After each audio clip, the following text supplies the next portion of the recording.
Wednesday, the 20th of September 2017, Wimbledon, southwest London, England. A local to Wimbledon noticed a plume of thick black smoke rising from the garden behind their neighbour's home. Concerned that perhaps a shed had been set alight, this local tried to speak with their neighbour to see if they were aware of the blaze, but they didn't get a response, and so they decided to wait for a little while, thinking that maybe it was just a bonfire, though 3.5 hours later, with the fire still burning and still no word from their neighbours, the local contacted the emergency services and asked for the fire brigade. And what the firefighters would find when they arrived at the property to extinguish the fire would be a sight from their darkest nightmares. People say Ted Bundy didn't show any emotion. I showed emotion. Unit 2, move into position. Units 3 and 4, maintain coverage of Sector 7. I'm not guilty.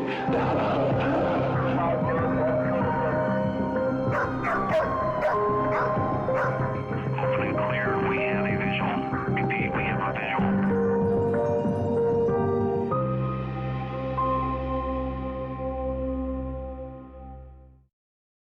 The following episode is not suitable for those under the age of 13. Viewer discretion and parental guidance is advised. Before we delve deep into this case, I'd just like to thank Skillshare for sponsoring this episode. Now, I'm sure you've heard of Skillshare before, and that's because they're an outstanding online learning community with literally thousands of super interesting classes available worldwide. You can explore brand new skills or deepen your current understanding of your passions, or just get absolutely lost in the creativity on Skillshare.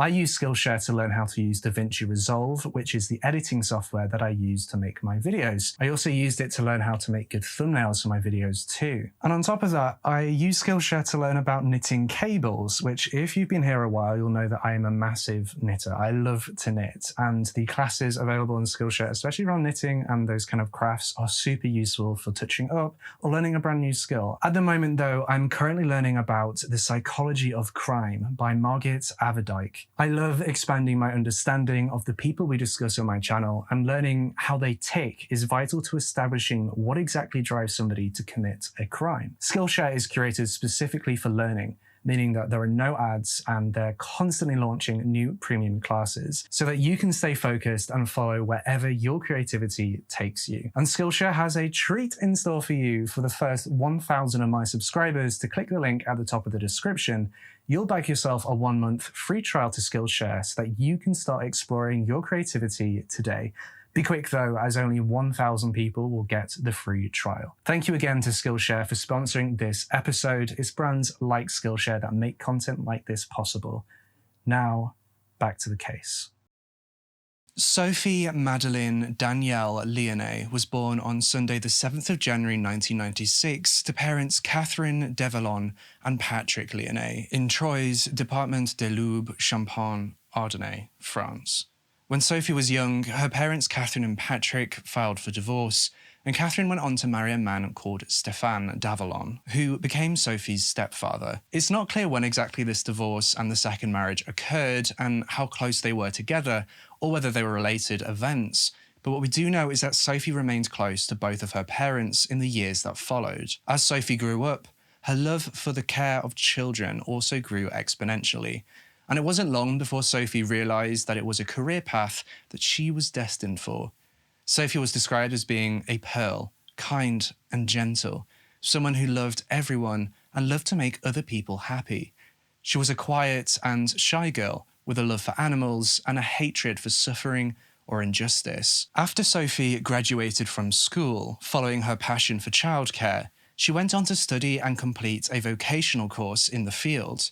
Though in the area where she lived in Troyes, there weren't many job opportunities in the childcare field, and so Sophie turned her attention to further afield, international.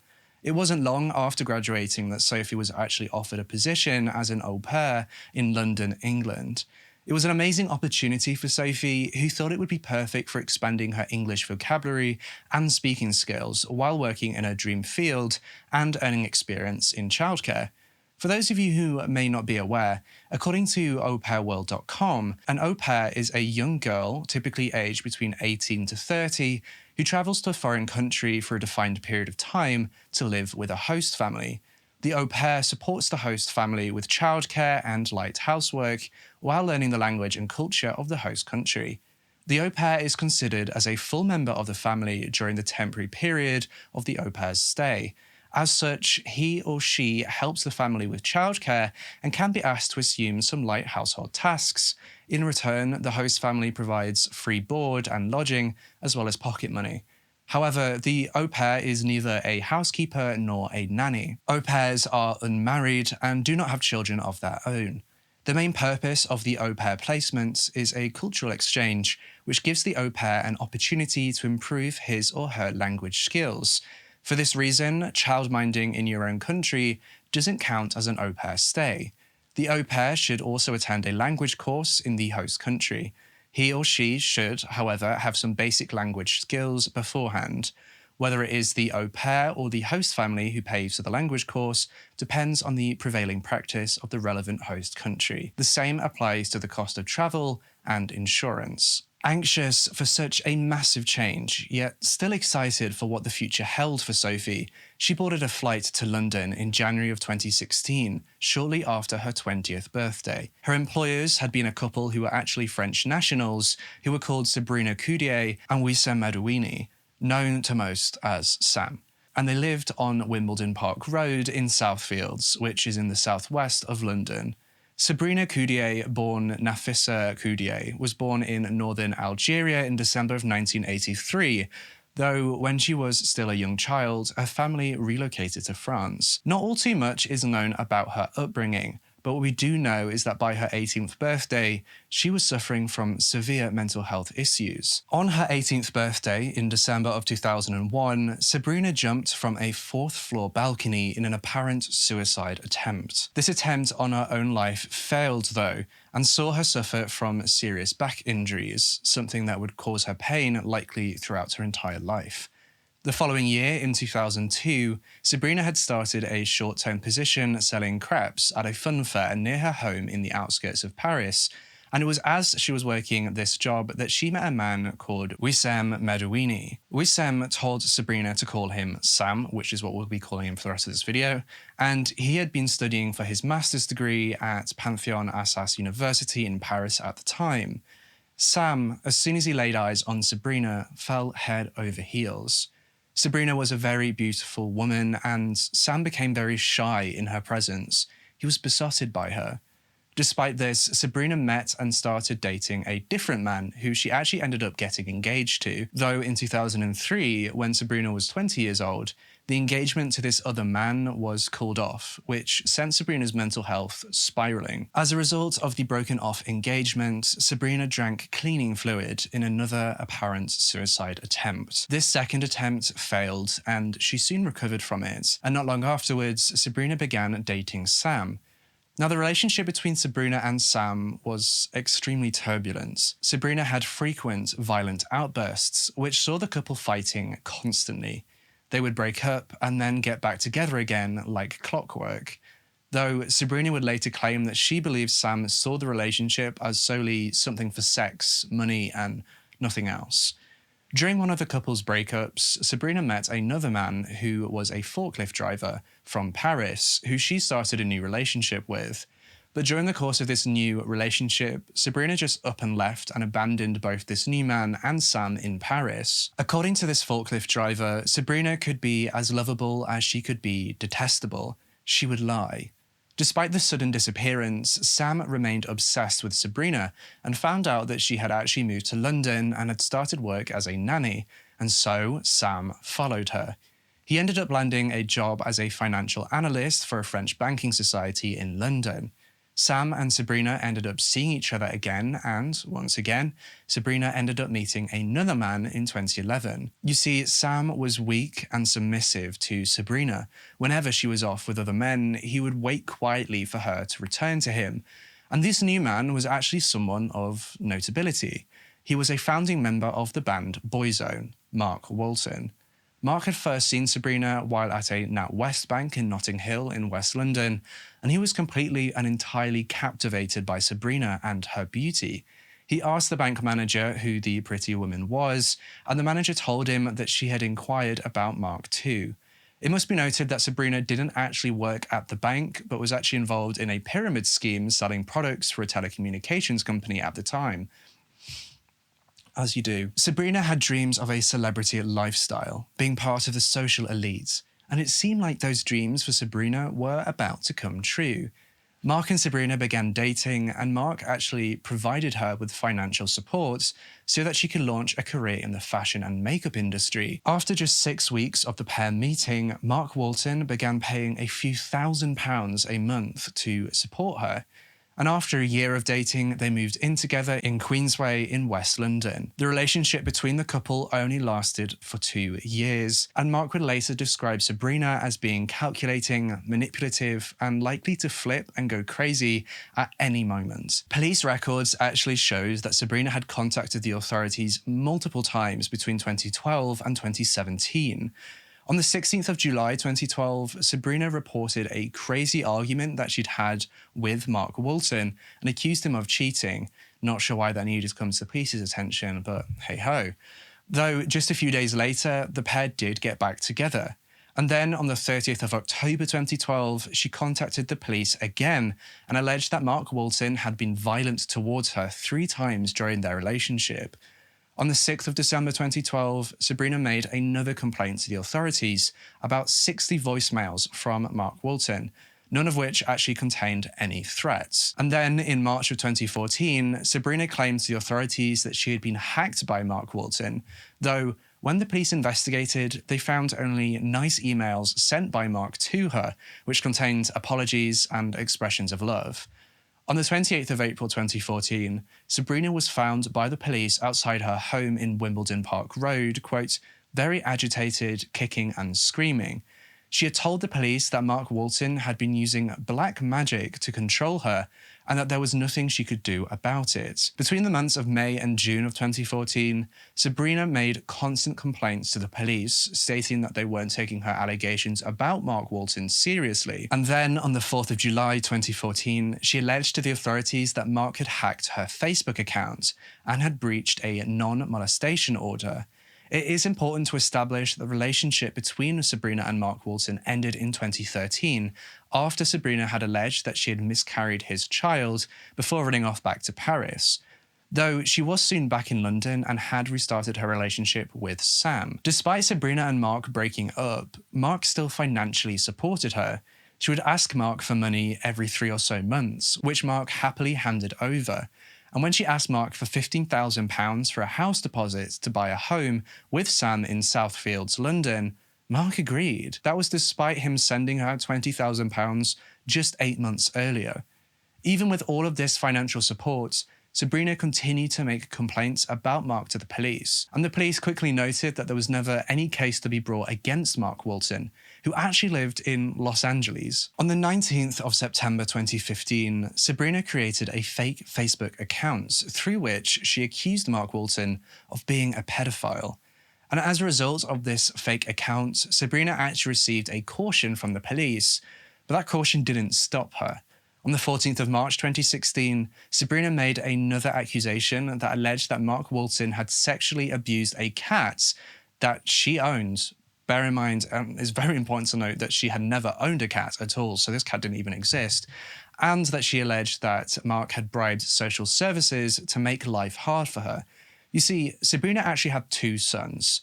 Her first son had been fathered by the forklift driver that she had dated when she had been living in Paris, and the second son was alleged to have been fathered by Mark Walton, but it's not entirely clear. The second son had been born in 2013 when the newborn had been 5 months old, and when the newborn was 5 months old at the same time, Sabrina and Sam rented the house on Wimbledon Park Road in London. Both of Sabrina's children attended local schools, and due to the nature of Sam's job, he was oftentimes away from home on work trips for long extended periods of time. This saw Sabrina stretched thin, as she had been working in the fashion industry, and so she decided that she wanted to hire a nanny to help look after the children.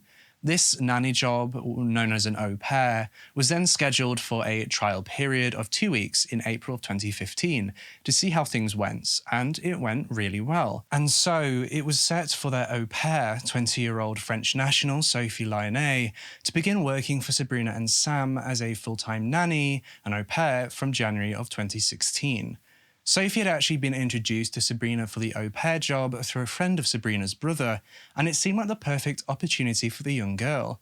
And so shortly after her 20th birthday, Sophie left her hometown in France and made the journey across the seas to Sabrina's flat in London. The flat that Sabrina, her 2 kids, Sam and now Sophie, lived in was a small 2-bedroom garden flat, and it saw Sophie having to sleep in the same bedroom as the 2 boys. Sophie, a complete outsider in a new and unknown country, just as with many other au pairs, found herself quickly isolated. She didn't know anyone outside of the family she was staying with, and networking for her was practically impossible. Sadly, this kind of isolation can easily be preyed upon by people with sinister intentions, a way of exploiting the au pair that works for them.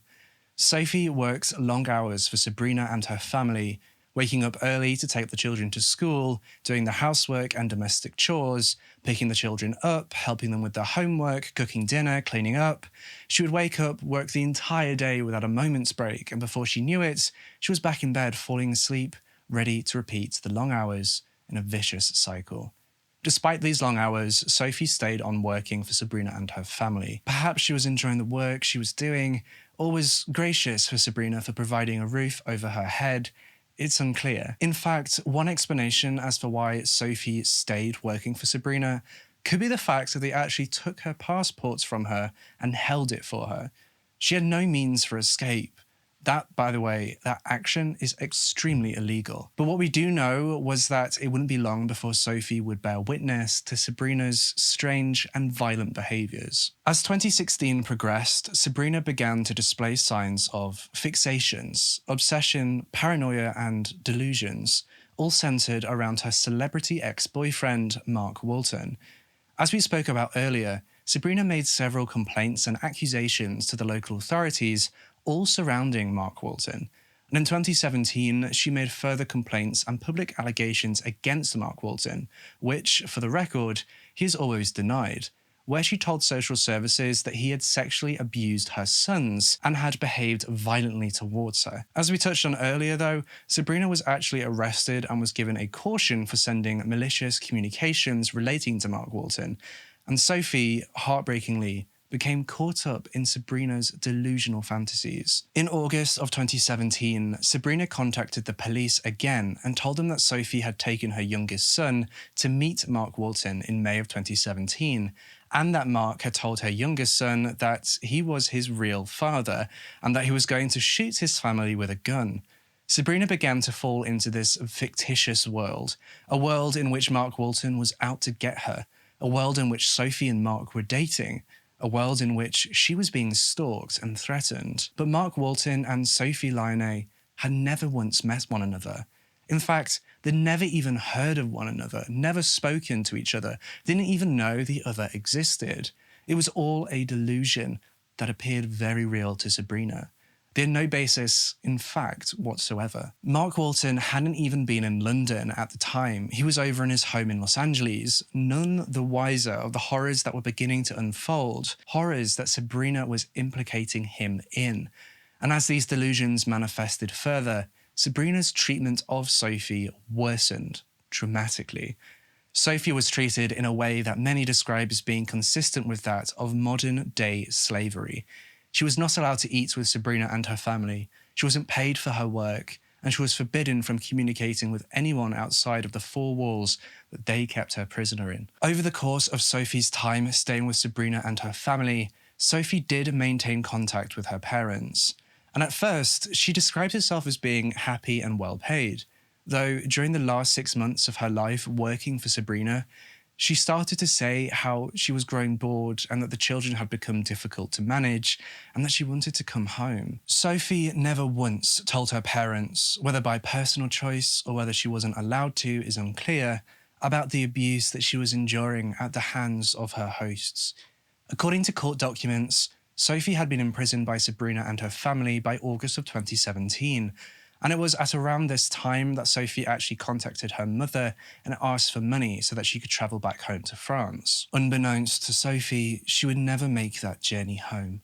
Sabrina and Sam started interrogating Sophie based on Sabrina's delusions, interrogations that lasted 6 weeks from the 8th of August 2017 until late September of the same year. 18 audio files and video recordings were made taping this interrogation on a mobile phone owned by either Sabrina or Sam, with each session designed to make Sophie confess.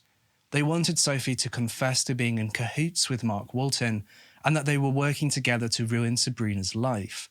Sabrina was trying to get Sophie to confess to all manner of things, including a delusion that Mark Walton had been to the family home and had been let in by Sophie when the family hadn't been there. Sabrina alleged that Sophie had let Mark stay overnight in the house too, and that they had been working together on plans involving illegal substances and sex and other illegal activities, working to hurt Sabrina's family in one way or another. On one occasion, Sabrina went into a local corner shop and asked the shopkeeper whether he had seen Mark Walton around. And when the shopkeeper said that no, he hadn't, he didn't know who he was, Sabrina told him that Mark Walton was a very dangerous man who was making threats towards her and her family. The shopkeeper, naturally, asked Sabrina whether she had contacted the police, and she told him that she was going to, but that she just wanted him, the shopkeeper, to know that Mark Walton was dangerous. Though, as we know, this is all completely untrue. Mark Walton was thousands of miles away at the time at his home in Los Angeles, completely unaware of what was going on back in London. In fact, he had stopped financially supporting Sabrina 3 or 4 months prior to this happening, and no contact had been made since that point. Sabrina and Sam threatened Sophie with imprisonment, rape, and further violence as they assaulted her to extract these confessions that they wanted.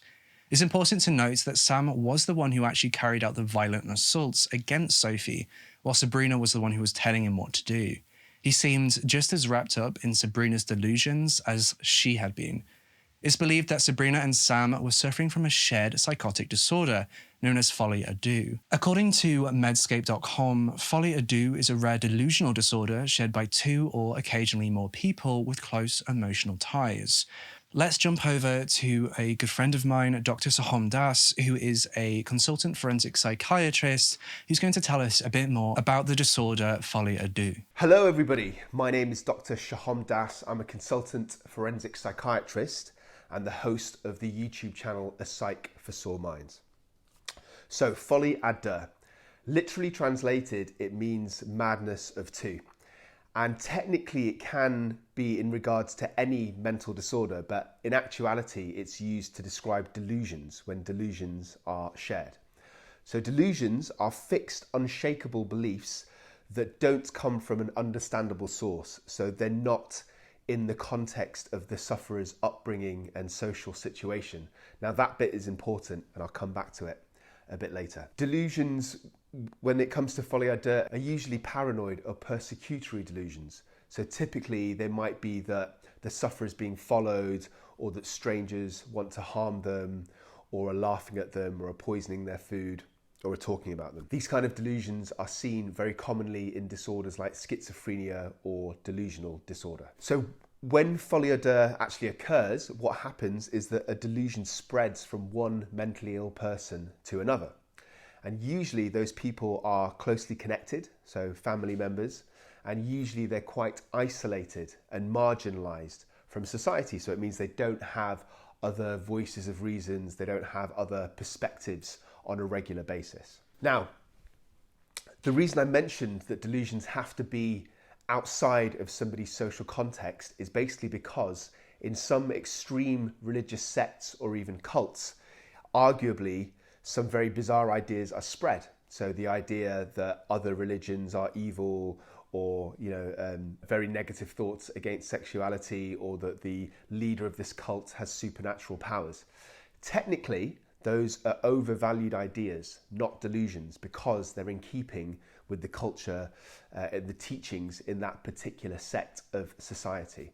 So even though they might spread, that's not technically folie à deux because they're not delusions. Folie à deux is extremely rare. I've actually only seen one case of it in my entire career, and I've done a video about that on my YouTube channel, A Psych for Sore Minds, if you want to check it out. It's titled A Madness Shared by Two, and most psychiatrists won't see it at all in their careers.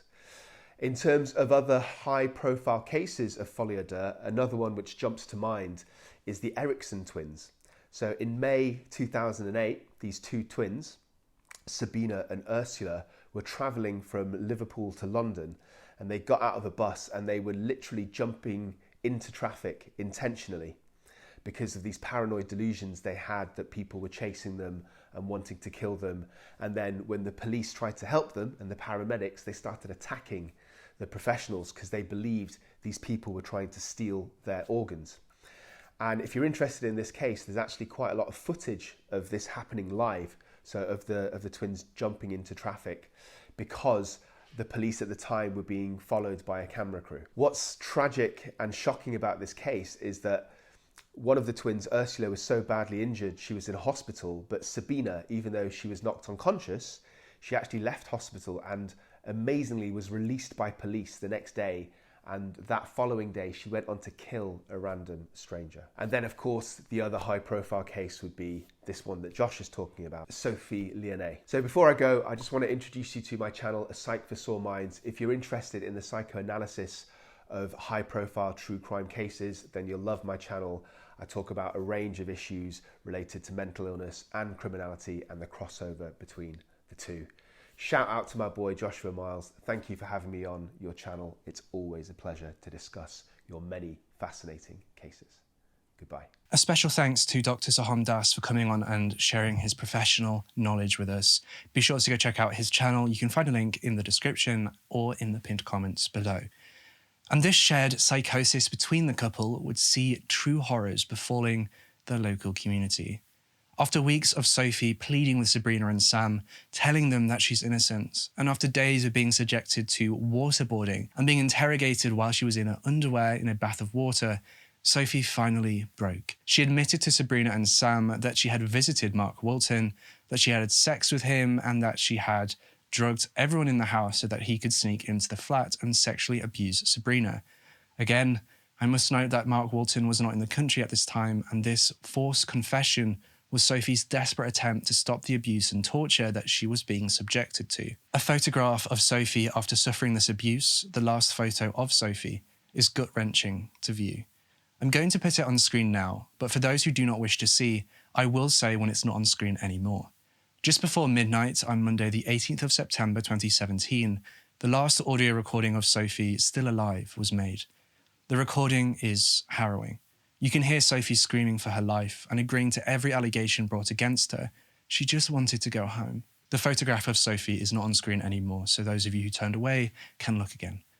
It was the final interrogation, after which Sabrina and Sam placed Sophie in the bathtub full of water where they murdered her. Now, the exact means of how they did so is unclear, but what we do know is that almost immediately afterwards, Sabrina and Sam had sex literally next to her body. On the following day, on the 19th of September 2017, Sabrina and Sam told Sabrina's oldest child that Sophie had returned back to France and that she had left the job, though we know now that she had been murdered and her body had been concealed, likely in a suitcase, somewhere in their property. Sabrina and Sam then plotted to tell anyone who asked that Sophie had left and had returned back to France, and then they settled on how they were going to get rid of her body. The following day, at just after 8:30 a.m. in the morning, CCTV images capture Sam dropping off Sabrina's two children at school. This was part of the children's routine that would have been carried out by Sophie, but nobody really made note of the change, everyone going about their own business. At 1:42 p.m. on the same day, Sam was captured by CCTV at a local shop, making some purchases before leaving 4 minutes later at 1:46 p.m. Sam was collecting supplies for his and Sabrina's plans to dispose of Sophie's body. Sam lit a bonfire in the couple's garden on which he set Sophie's remains alight. And to mask the smell, he lit up a barbecue and started cooking chicken and other meats, all in an attempt to throw anyone off. The fire itself was set near to the French doors at the rear of the property, as it was out of the sight of the neighbours. Though the neighbours took note of the plume of smoke coming from their garden, It's also important to note that the smell of burning flesh is a very, very pungent smell. So even cooking this chicken or other meats in the barbecue would not nearly have been enough to mask that smell. So the neighbours also took note of this foul aroma with this plume of smoke. Meanwhile, Sabrina went to her children's school and picked up her 2 kids and took them to an after-school trampoline club between 5:39 p.m. and 6:36 p.m. One of the neighbours to Sabrina and Sam's property had noticed a thick plume of smoke and tried to inquire at their house as to what was going on, but they received no reply. And so the neighbour, a few hours later, dialed 999 for the emergency services and told them that there had been a fire burning in their neighbour's back garden for about 3.5 hours over the course of the afternoon. The fire brigade rushed to the premises and arrived at 6:20 p.m, shortly before Sabrina's kids' trampolining club was due to end. It appears that Sabrina had used the club as a means for an alibi, something she'd tried to lean on later on in this case. The fire brigade quickly extinguished the fire, and that was when the firefighters took a closer look at what had been burning. They found a pair of burnt and singed glasses, and then body parts.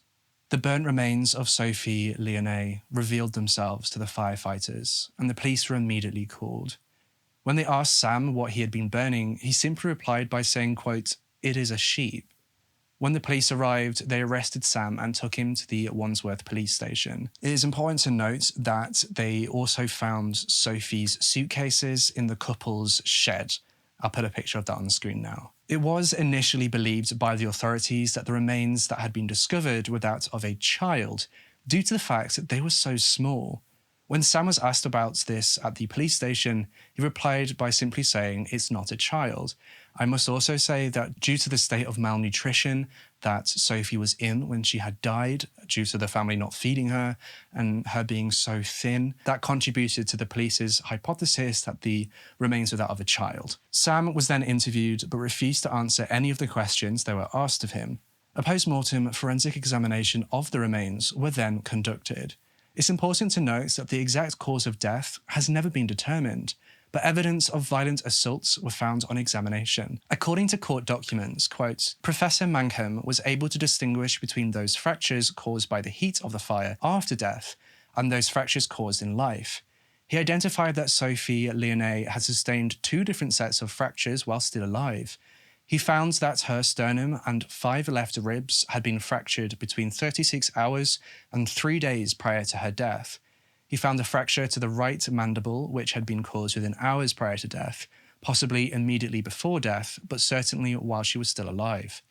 He was also able to find evidence of bruising to the left arm, back, and chest, also caused in life. 2 days after the firefighters had made such a horrific discovery, on the 22nd of September 2017, both Sam and Sabrina were arrested on suspicion of murder. On the 5th of January 2018, Sam entered his first defense statement in this case. In this statement, he claimed that Sophie had died accidentally as he was trying to extract information from her about Mark Walton. He said that Sophie had been made to sit in a bath full of water as part of the interrogation, and that Sophie's head was forced under the water and held there while she was being questioned. He went on to say that this method was repeated on a number of occasions as a way of trying to get information out of Sophie, but he lost his temper and punched her in the face. Sophie's head then allegedly hit the tiles around the bathtub due to this punch, causing her to lose consciousness and slip under the water. Sam claimed in this defense statement that he then attempted to revive her. He claims that he hadn't intended to kill her or cause any serious injury. In a different account, Sam claims that he lost control. On the 12th of March 2018, Sam contacted the prosecution through his lawyers and offered to plead guilty to the lesser charge of manslaughter, though that plea offer was rejected. In this second defense statement, he claims that the first statement he'd given wasn't true and that he'd accepted the blame in an effort to protect Sabrina. He claimed in the second statement that he had gone to bed on the evening of the 18th of September and was woken up by Sabrina, who told him that Sophie was lying in the bath but wasn't breathing. He went on to claim that he tried to revive Sophie but was unable to do so successfully. Now, it is important to note that both Sabrina and Sam pleaded guilty on the charge of perverting the course of justice by virtue of the roles they had played in attempting to dispose of Sophie's body in the fire. Both Sabrina and Sam blamed each other for Sophie's murder. Sam confessed that he was present during the brutal interrogations that he and Sabrina had subjected Sophie to, but denied using any violence against her himself. He said that he had been there while Sabrina had assaulted Sophie, and that in the days before her death, around the 13th of September, Sophie had suffered injuries to her legs and that Sabrina had assaulted her with a cable. Sam accepted that he knew that Sophie was so badly injured that she was unable to stand or walk properly, and he knew that she needed medical assistance, but didn't contact a doctor or take her for a medical treatment. Further, Sam confessed to being present when Sophie was in the bath and that he held her head under the water in an effort to extract a confession, and he admitted that he didn't seek medical attention following that torture either. Sam said that he knew that Sabrina had been violent to Sophie and that she might be violent again, and that he should have and could have purchased a ticket for Sophie to return back home to France, but didn't. According to court documents, quote, Sam denied being involved in any of the assaults or the acts of torture leading up to the death. He said he was a moderating influence in the interrogations, as could be seen and heard on the recordings. He denied any ill treatment of Sophie Lyonnais. Apart from the interrogations, he said he had not known what had happened during the night until Sabrina had woken him the next day, repeatedly saying, "What have I done?" He then saw Sophie's body lifeless in the bath. He said he had not been aware of any assaults carried out by Sabrina on Sophie Lyonnais that night. When he saw her apparent lifeless body in the bath, he commenced CPR and said he had not called 999 because he didn't want to stop doing CPR. He said that his actions after the death, being involved in the burning of the body and lying to the police, were designed to protect Sabrina in an effort to keep the family together. The judge found in Sam's case that, quote, whatever the extent of the influence Sabrina exerted over Sam, he was an intelligent and well-educated man who knew that Sophie Lyonnais was being assaulted, knew that she needed medical attention, and did nothing. He was aware of the bizarre conduct exhibited by Sabrina, and not only did nothing to stop it, but lied to the authorities to disguise her behaviour. Further, and of vital importance, he played an active role in the interrogation sessions. He could not be said to be under compulsion or coercion, even if he was not the main protagonist. And in Sabrina's case, the judge found, quote, that there was no reliable evidence of any sexual abuse of her children. Whilst her mental illness was genuine, he found that she was driven by a desire to exact revenge upon the father of her younger child. She had been described as intelligent, calculating, and manipulative, and in the judge's view, capable of deliberate dishonesty. He found that the intentional and sustained violence and cruelty was based on a desire for revenge, which means that the delusions have much less significance than might otherwise be the case in determining culpability. There was psychiatric evidence that the mental disorder from which she suffered did not explain violence or cruelty as a response to those delusional beliefs.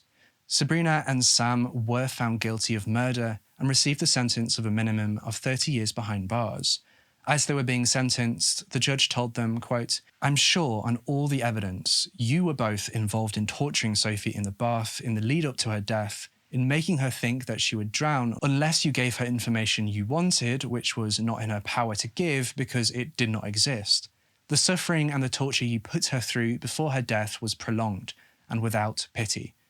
Sophie actually wrote a letter which she had her defense team read out during the sentencing hearing.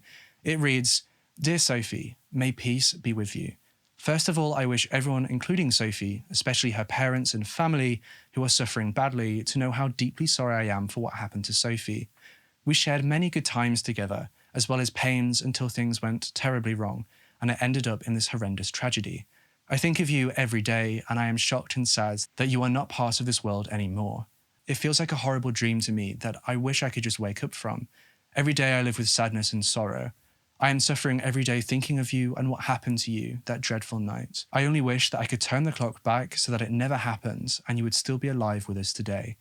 I will now live without hope, and I can't ever imagine ever being happy again. I struggle every day and I am very disappointed in myself. Sophie, I wish things could have been different, and I hope that you rest in peace with God.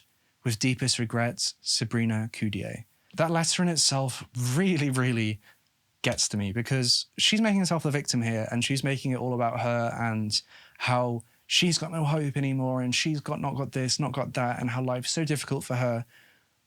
When she's the one who committed murder, and she's the one who ruined and tortured this poor girl, and And she read this out loud in front of Sophie's family.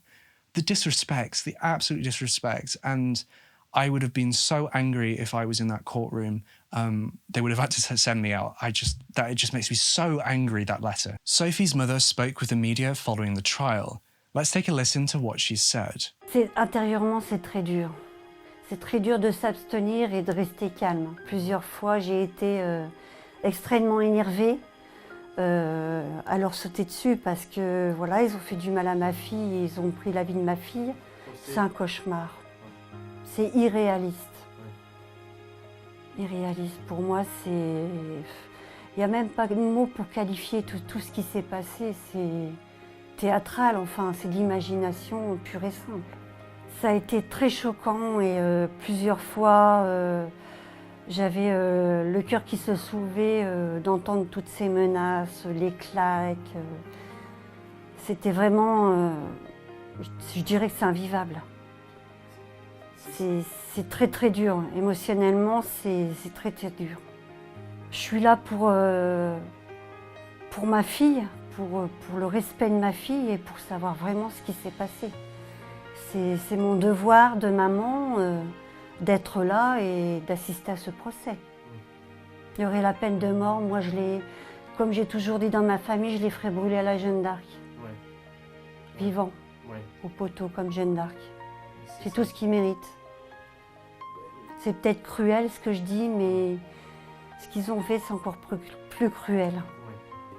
Ouais. Il n'y a eu jamais de fausses idées. Bon, Sophie a toujours été discrète avec moi et à chaque fois que je l'avais au téléphone, même quand c'était peu, elle me rassurait en me disant que tout allait bien. Parce que moi, je lui posais régulièrement la question. Je pense qu'elle nous a caché toutes ces choses pour nous éviter le malheur, en fait, pour pas qu'on s'angoisse pour elle, pour nous protéger, en fait, oui. Mais j'aurais bien voulu un petit signe d'alerte, simplement maman ça va pas, maman il y a quelque chose qui se passe de grave.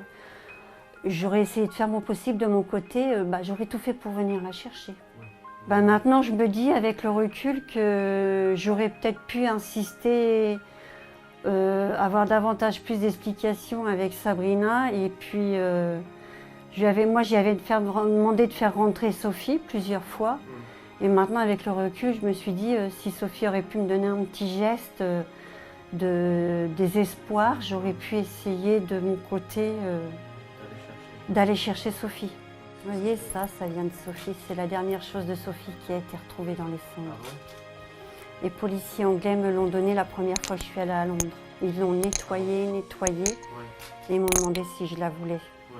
Et elle est toujours là, qu'ils ont retrouvée dans les cendres au bout de son doigt. Près du cœur, voilà. Même si elle est dans la tête, elle est là. We can only hope that the family of Sophie are able to find justice and peace with the conviction and are able to move forward, keeping Sophie's loving memory close to their hearts. And that's everything I have for you in this case. Make sure you leave a comment down below telling me what you thought of this case, your thoughts and opinions. Don't forget to subscribe and hit that bell icon so you can be notified every single time I post a brand new Curious Case video, a true crime video. A special thanks to Skillshare for sponsoring this episode. Make sure you go get your special offer down below. It's at the top of the description and at the top of the pinned comments.